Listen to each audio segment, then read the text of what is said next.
Welcome everyone to episode 12 of this Magic the Gathering Arena podcast. Sitting out front here, it's a beautiful night, around 8 p.m. in Virginia Beach, Virginia, United States of America, greatest country on earth. Let's go ahead and see if I can swap this. I'm about to call it a land. Swap this daily goal out.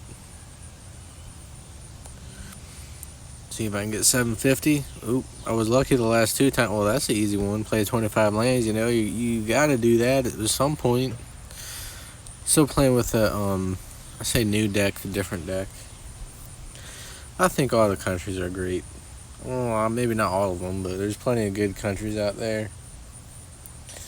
None really better than the next, but I don't mind living in the States. Lived here my whole life.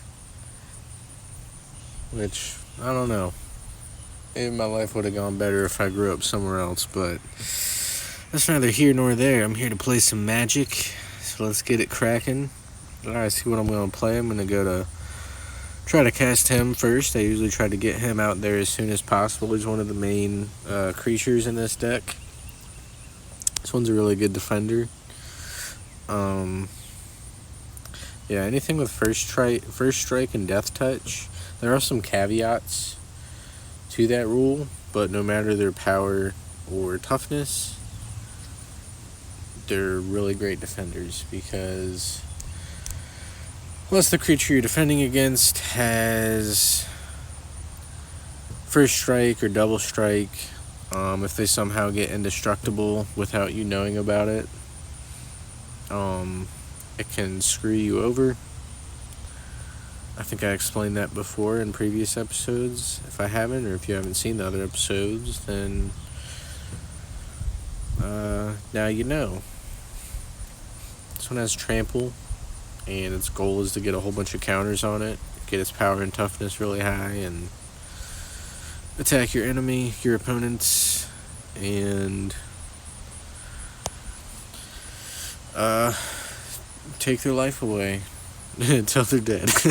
Tell you when. Yep, just get a really big creature and attack with it. Is that creature's... I was gonna say this deck strategy.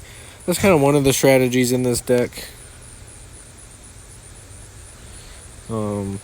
Yeah, this guy's taking a while. Sometimes when that happens, I just go and click all the cards for funsies. So you might see that sometimes. I'm gonna try to be a little more conscious of what I do because I watched back some of the videos I've done. There's a flyer out here. God dang. I don't know. Maybe I'll win this one. Let's see. I've been getting good. I want to say good luck. Well, I mean, whatever. Been winning recently. Having some good games. Getting my rewards, getting my victories. I'm Platinum Tier 4 now, so that's nice. I could play this, but it'll actually behoove me to do that. Because now for this turn and the next two turns, I could play these three creatures while still casting other lands that, enter tapped. So, kind of a strategy I learned. Some people might think it's obvious, but I explained before, you get into the habit of trying to get the tapped lands out there first, just so you know they'll be untapped, ready to go for future turns, where then when it gets towards ready to play this, then I'll have my lands, my mana maximized for that turn.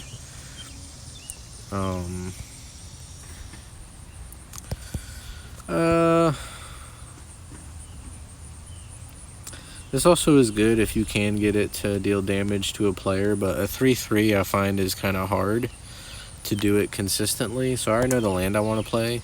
I can't believe he's counting down on me when you know how long it took him to do stuff. Come on, man.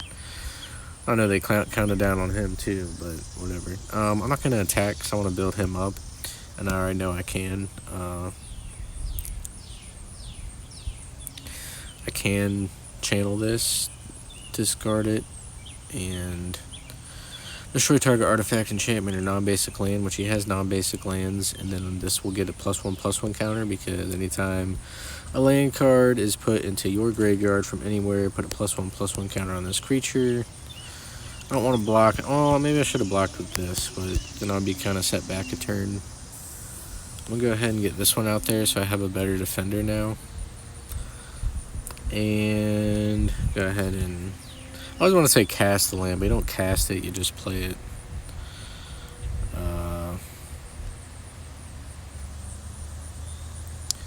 And I'm going to go ahead and attack with both creatures. I'm going to risk it. Should be fine. He's just got the 2/2. I don't really read what he does. He only has the one untapped land, so I'm kind of hoping he doesn't have anything up his sleeve, and whether he blocks it or not, it'll work out for me. So, looks like he's just going to take the heat. Now we're evened up.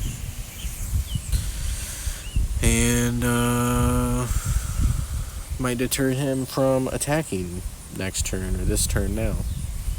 And whether he does or not, I have this with First Strike and Death Touch. If you deal combat damage to a player, you either draw a card and lose 1 life, destroy target enchantment, or remove up to 3 counters from target permanent. So a very useful card, and there are ways to, in this instance, he's got the 6/6. Well, it does have First Strike and Death Touch, so it would kill it, but they could still block it. And yeah, you would kill the creature, but you wouldn't be able to use that benefit of dealing damage to the player. So you want to be able to use, do one of these 3 options. He's got this 7/7. I think I might just destroy it. I haven't really decided yet.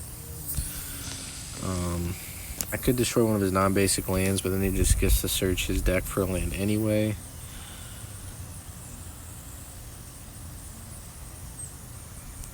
I think I'll do this, and then I can play this and make the token, and it gets exiled.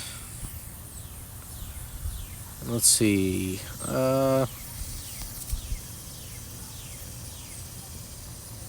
So let's say, for example, if I attack with this one, I think I'm just going to go no attacks because I'm not trying to risk my creatures. If I attack with this one, and then he blocks with both of these, he's going to want to put this one first. Well, let's say this one was a 3/3 instead, and this one just has 4 toughness, or even just 3 toughness. This one's power is 3 or greater, and he blocks with this one first. This isn't going to deal damage to the second creature, and it's still going to die. So that's one of those caveats too, where using multiple. That's the reason I forget that I don't like to attack with them a lot, or not that I don't like to attack with them.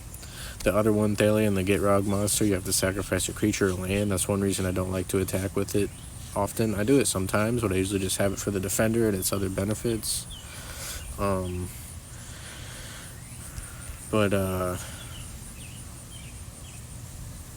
Yeah, having the multiple creatures blocking the First Strike and Death Touch creature is one of those caveats. One of the reasons why I don't like to attack with it. I'd rather have it as a defender. This is pretty much the only play I got right now. Mill 3 cards. Hopefully some lands go in there. Cool. Put this land in my hand. Get my counter. I can play this land.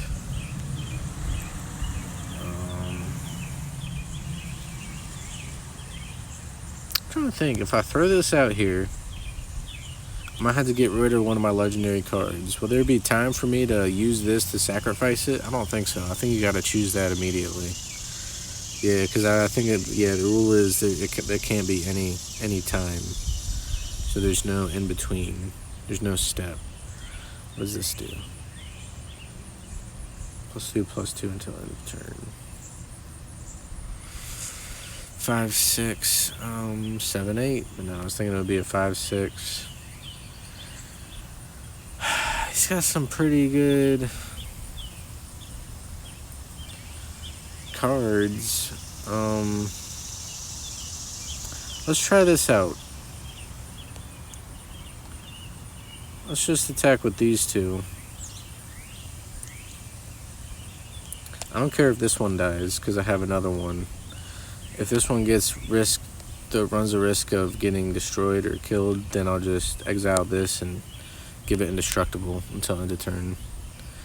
This game is kind of slow, which, I mean, sometimes you do want to have patience, but he does have 3 cards in his hand, gives your opponents more opportunity to build lands. So you don't want to wait around too long, and give your opponent the option to build up and, secure the victory. So I'm just going to let that... Oh, well, I don't know why he would do... I mean, yeah. Let's go ahead and draw a card. Oh, yeah, see? That works out really well. I forgot about that. I knew what that card does, but I just forgot about it. And I could go ahead and cast this. I just forgot about using it in tandem with that card. Okay. Cool.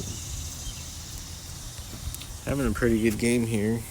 Kind of relearning how to use this deck. It took me a while. I think I am still learning how to completely use this deck to its fullest extent. Because I got this off the deck list from the Magic the Gathering website, or the Wizards of the Coast website, whatever. But, ooh, it's a pretty good card.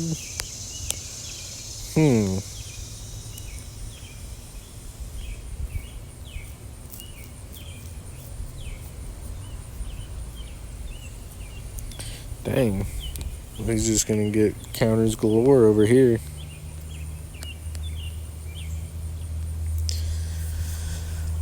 Hey, Mr. Bunny. There's a bunny in my front yard. It's really cute. It's really beautiful outside. Birds chirping. Here's some bugs. The clouds are so nice looking.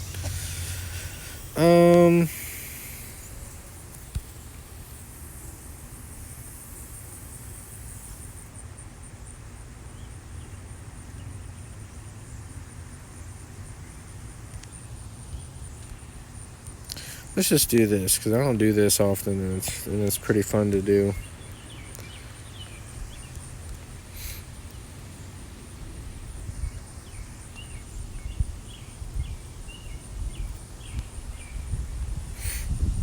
Let's go ahead and destroy this card. Or I guess it gets exiled. It's very useful. And let's just go all in.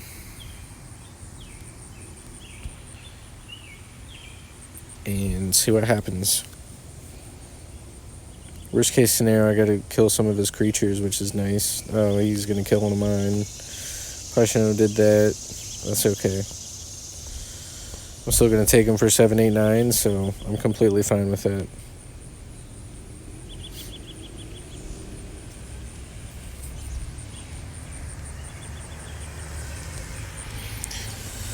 So got him down to 1 life. Still got 3 things to block with. That's a pretty good looking card. But he only had... Okay, yep. He only has 2 things to block with, and he just tapped 1, so... Cool, good game. I don't know why he couldn't just wait the extra 2 seconds and finish up the match. But that's fine. 1 more victory without a loss, because if you lose, you'll lose a tick mark. And I'll enter Platinum Tier 3, so that'll be pretty nice. Ooh, got my rewards. 1,000 gold, 275 XP, and 47 tickets. What kind of tickets are they? No, just regular old tickets. That might have had a special name. I'm going to go ahead and end this episode here. Thanks for tuning in. See you next time.